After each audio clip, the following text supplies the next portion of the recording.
I'm Sunny and I read over 100 books last year, but I'm also a full-time master's student and yes, on a grind to get that diploma. This girl tells me I don't think I'm gonna do well. She gets a 97.2 percentile. I also work to live, but it will be a sad, sad day and probably my last day on earth. The day that I say that school is the biggest thing in my life. Even though education is the most important thing, school definitely is not. Education is also in my books, art, the people around me. At the same time, I'm aware that being a grad student at the University of Toronto is a hugely privileged position to be in, so I guess it's all about balance. So here's a realistic what I read in a week as I finish up my last semester before placement. So this week we started off with Fate of the Tierling by Erica Johansson, the last book in a fantasy trilogy that was, I think, first published in 2014, which objectively was a tail end of the best era for books like 2010 to 2014. Think like The Infernal Devices, Divergent, like When Times Were So Simple. Also, the Divergent movie came out on March 21st, 2014, a national holiday, the day that Sunny Kim was changed forever, the second that she laid her eyes on Theo James. Anyway, the Tierling series is kind of a new adult series, and we follow Kelsey. She was raised in secret, and when her mother, the Queen of Tyr, dies, she suddenly has to take her place and rule a whole entire kingdom at 19 years old. There's so many vibrant side characters with like super rich backstories and like all these perspectives, and it's just such a rich world. Probably just some of the best storytelling. Hey guys, oh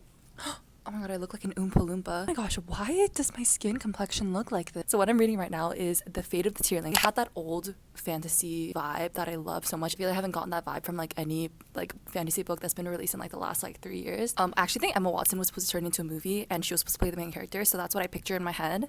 Oh, first of all, let's do OOTD. Just have this Giants NFL t-shirt and then gray sweatpants, my uniform.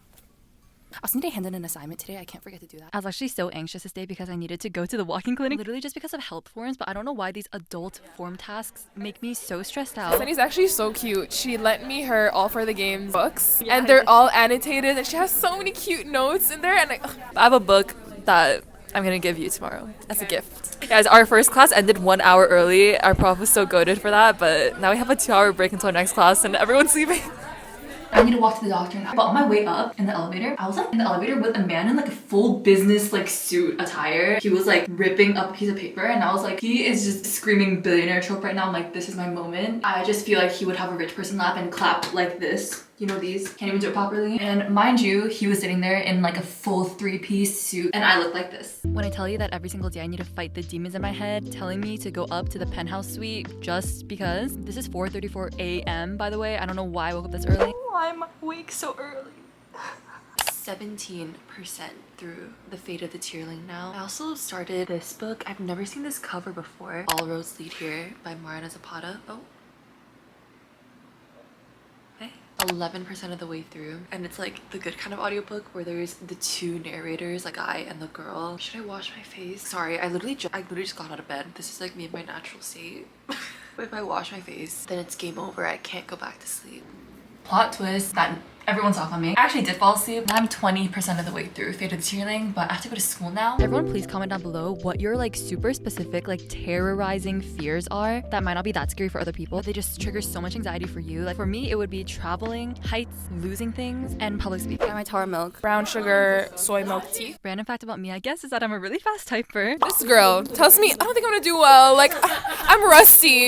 She gets a 97.2 percentile, 110 words per minute. I think that it's so funny that there's gonna be a generation of like 40 to 50 year olds one day who just like have over 100 words per minute typing. Anyway, I feel like the reason why Queen of the Tierling is such a good fantasy book is actually because the entire world is so entrenched in history and you learn that entire history, like literally the inception or conception of this entire kingdom. I mean, it's one of the central plot threads. It's like figuring out the mystery of how this kingdom even started. So clearly the author had to really think everything out and it's so well planned. Like it's actually crazy. The fact that people can just sit there and think up entire worlds like this is actually insane to me. And when you figure out what happens, the fact that every utopia eventually becomes a dystopia, like that plot thread, oh my god, it literally gives you chills when I think about it. Goosebumps. You guys are really catching me at my most domestic. It's almost 7, but as soon as I got home, I changed into my PJs, Formula 1 girl coded, and I've been laying on my bed, rotting and reading. I'm 25% of the way through Fate of the Tierling. It feels like I'm making slow progress. That's because this is one of those books where it's pretty much impossible to like read it like passively on the side. Like, I feel like I need like actual actual silence. It's not hard to get absorbed into it because it's literally just such a good book, but you do need to like actually pay attention. That's why I couldn't read and stuff during class. Not that I could read during class anyway because we didn't even really have like full class today. We had something called an ILE day, which is pretty much like an all-day assignment, which sounds terrible, but actually it's like super chill because all of the girls in my group are literally all of like my good friends in my class. For All Roads Lead Here, I'm 15% through that one. Also, I just listened to it like in the 15 minutes that it takes for me to like walk to school. I feel like this is actually like probably one of the only books that I've read that I actually like that's following like the ruler of a kingdom. Like I feel like in other like books where there's a kingdom, they're normally just like a tyrant in the background like causing problems for the main character. In this case, Kelsey is the literal ruler, but I honestly like love her and I'm rooting for her. She just has such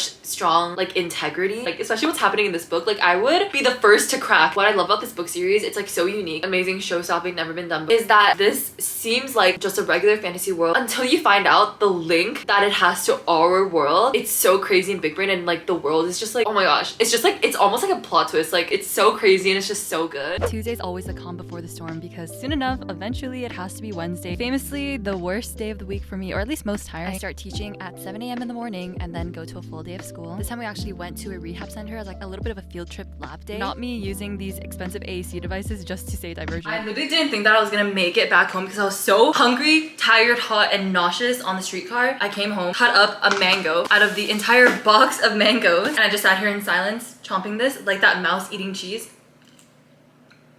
My parents came and they dropped off these big luggage bags because I'm gonna be traveling. Low-key, I'm gonna be traveling more in like the next 2 years than I ever have in my entire life. And I popped off about this last time, but I have really bad travel anxiety. This gives me stress just looking at this. It'll be fine, right? Say that it'll be fine or else. Honestly, it's just traveling solo. Like I don't know why. I like just have a fear of getting stranded and then dying from exposure. Just don't laugh, that's literally my fear. But I did finish Jade the Tearling and started a new book, Conjuring of Light by V.E. Schwab, another third book, final book in a fantasy trilogy. In this world, there are like parallel dimensions of London with different levels of magic in every single one. Kel is one of the only people who can travel between these kingdoms, so he does that for the queen. And we also follow Lila, who is a regular thief. They happen to run into each other and then you know the rest. Although I will say that in this series, the brotherly bond between Kel and the prince is actually kind of what sold the show for me, even though I do love the slow burn. My friend just told me, what is it called? Sunrise on the Reaping. Suzanne Collins just announced another Hunger Games book and it's literally Hamish's Games, which is like, that's the one game that I've always said that I wanted to see so bad, and I've scoured the entire internet to find as much information as I can about it. Now we're trying to figure out who is going to be playing young Hamish. It's like the one time I ever talked during class. Everyone be proud of me. Possible, like maybe connecting with like any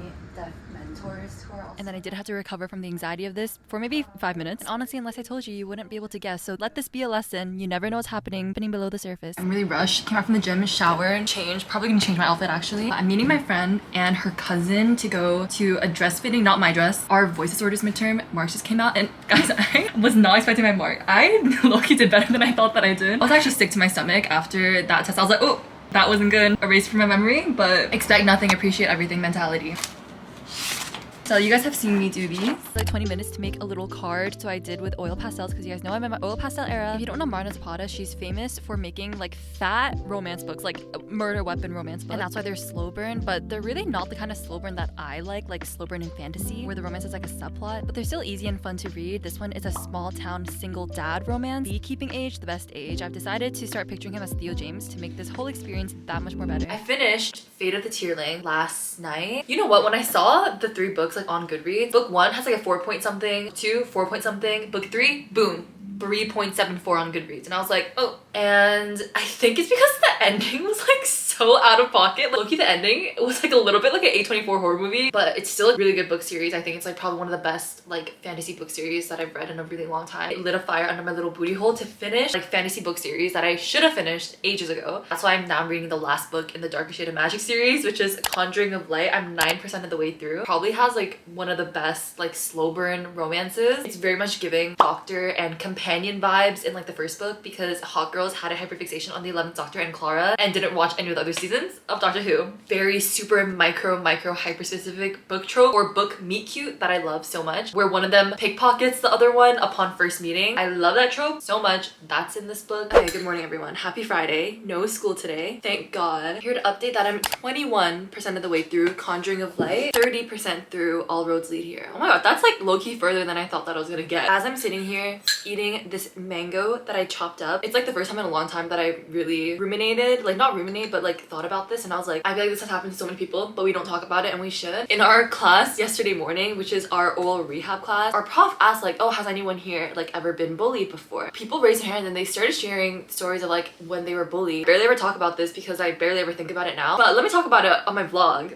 I was bullied so bad as a kid. This bullying actually happened like not in school. It was with, I don't know what to call it. I'm just gonna call it like the Korean, Canadian, GTA Korean community. I don't really know what to call it. It was actually like a really big part of my life, not by my choice, but just like my family's life. And so it was actually with those like other Korean people and other Korean kids, other Korean families, which I feel like is so insidious. From the ages of like 8, maybe younger than that, and then probably up until like middle school, like maybe even 13 years old, I was bullied so bad, like every single week. The majority of it wasn't outright like teasing, name calling, like super obvious stuff. It was a lot of just like exclusion, or like even if I was in a group of people, they would go you, except for me, and then everyone would just leave and I'll just be by myself. So it was a lot of that. They gave me a code name, probably like 9 to 10 kids who were all older than me, which is so embarrassing for them, because what are you doing making fun of like someone who's younger than you? That's like so embarrassing for you. I don't know what happened. I guess they just all decided they didn't like me. I genuinely think that I didn't do a single thing. I just existed. Let me just say right now that I genuinely like don't hold any personal vendettas towards any of these kids. If anything, I kind of blame more the adults, because there were so many adults around and like no one did anything, which I feel like that is so terrible.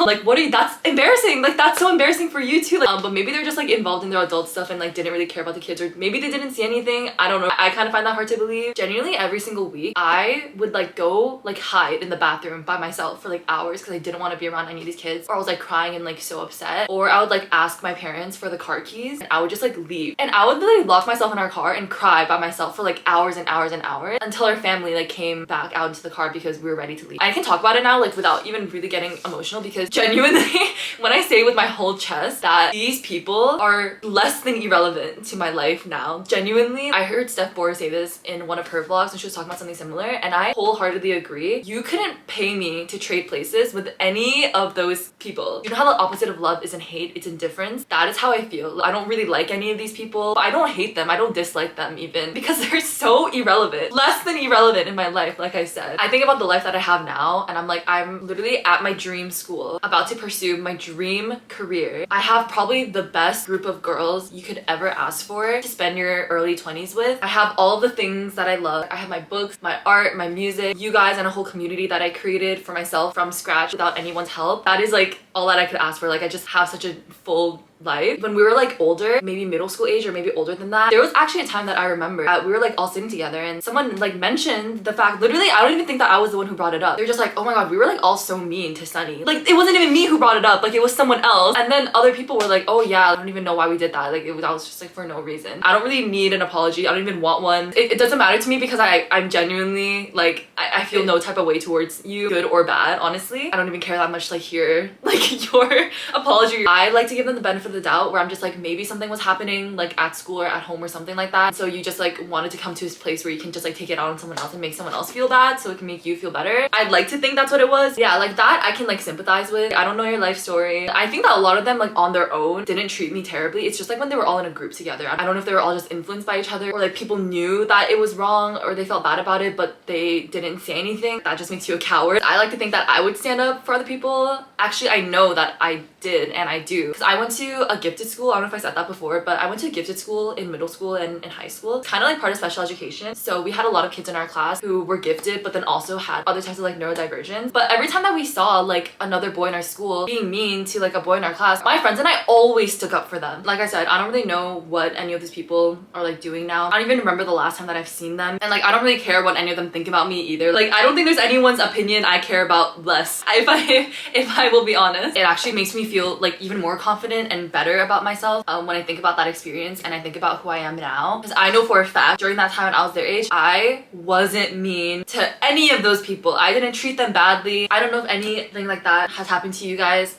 Hopefully it hasn't, but chances are probably has. But I hope that you are healed and indifferent to it now, or will be soon. That's all I have to say about that. I have a research meeting and then I have a group meeting and then I'm meeting up with my friend who I haven't seen in a really long time, so that'll be exciting. Oh my gosh, guys, I've been sitting here editing this very video. It started downpouring outside. Oh my gosh, this is like the best day ever. I wish I could to go outside. Oh, it's already stopped. Oh my gosh. I wish you guys could have seen. It was like the best downpour ever. We have a word for that in Korean actually. Sonagi. Literally my favorite thing in the entire world. I just want to say here that there was actually a research study done. Adults who were bullied in their childhood always think that the bullying was not as bad as they remember it to be, when in actuality, it was worse. Terrible. So if that is you, you're not alone and you don't have to be embarrassed, and anyone who judges you because you were bullied as a kid tells more about who they are than you are. And why would you even want to take someone like that seriously? Let me first show you guys the book that I got in the mail. One Last Summer by Kate Spencer. So I think it's like enemies to lovers, but like childhood enemies. Oh my god, I want to read this. Another one that's going onto the book pile. For Conjuring of Light, I am 29% of the way through. 35% through. All roads lead here. Weirdly a busy week, I feel like, just because of social stuff. But this is how many pages I was able to read this week. Hopefully you guys enjoyed. Guys, I think I'm like slightly allergic to mango. I think I've like known this, but I've tried to ignore it. Just like when it touches the outside of my mouth, it gets like itchy and dry. It's so sad. I'm literally eating mango right now. Anyway, hope you guys enjoyed. Thanks so much for watching. Subscribe down below if you haven't already. You can follow me on my socials. They're all linked in the description. And I'll see you all in the next one.